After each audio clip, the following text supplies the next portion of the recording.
Yes, ready, start.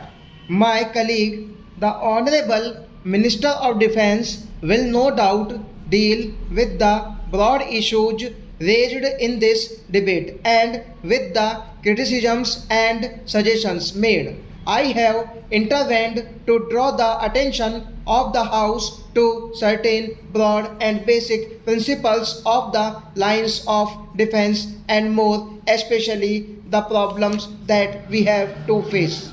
I have noticed in the course of the debate today a certain concern and anxiety about recent events amounting almost to an apprehension lest India might be attacked by our neighboring country and we might not be ready for it. The number of recent border incidents and more especially the fact that a great foreign country is giving military aid has led no doubt to this apprehension. It is perfectly true that the situation today in regard to the defense if India has been very much affected by factor of military aid coming in from a great country and we have to view this situation in this new light.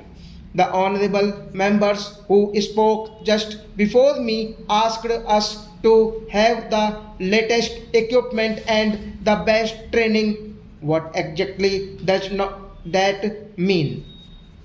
In nothing, I think, has there been such a great technological improvement as in war equipment.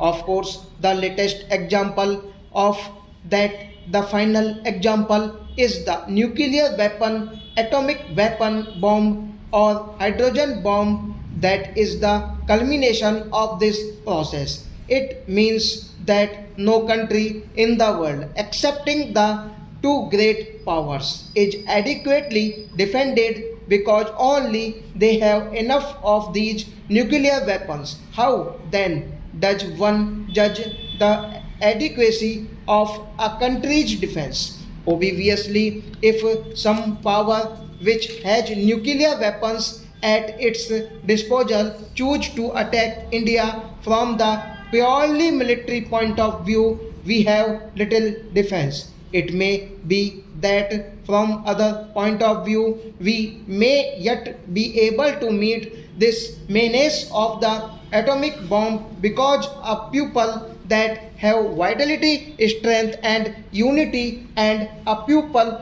that will not surrender whatever happens can never be defeated. I have often said, therefore, that the real answer to the atomic bomb lies in other spheres. I mention this because in the final analysis, what counts is not your soldier or your military weapon, but the spirit of unity of the people, the will of the people to survive in spite of every difficulty and every menace present here. If I am confident about India, that confidence depends more on the spirit and unity of our people than on other factors. If that is weak for me, it just does not matter how many tanks or how many aircraft we may put in.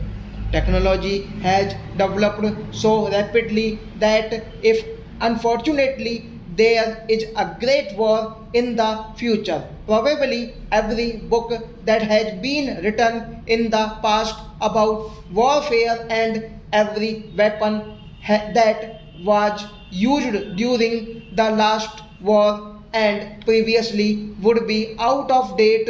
Judged from that point of view, we in India and nearly all the countries of the world, excepting a very few, are completely out of date and there is not help for us at present. What is the equation of defense? In what lies the strength of a pupil of defense? Well, one thinks immediately about defense forces, army, navy, Air Force. Perfectly right. They are the spare points of defense. They have to bear the brunt of any attack. How do they exist?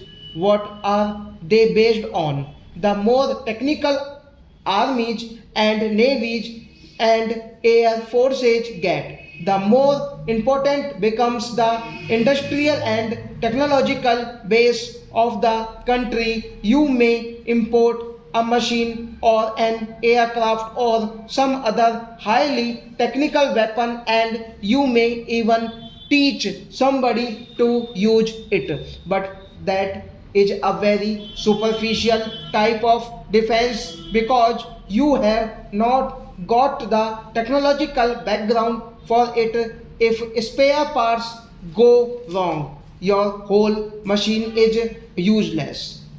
If somebody from whom you bought, if refuses to supply a part of it, it becomes useless, so that in spite of your independence, you became independent on others, and very greatly so. From that point of view, probably there are very few countries in the world that are really independent, able to stand on their own feet against the military strength of others. Therefore, apart from the army, navy, and so on, you have to have an industrial and technological background in the country.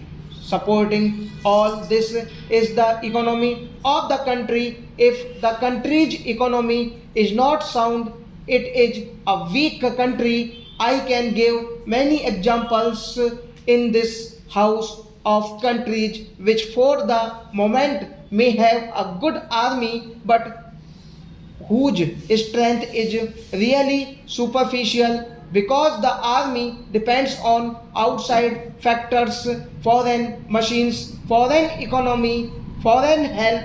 Such a country is essentially a dependent country, though called independent as regards his political status is concerned in the world. We do not subscribe to this new, so we believe that strength lies in developing the country in all spheres. Stop.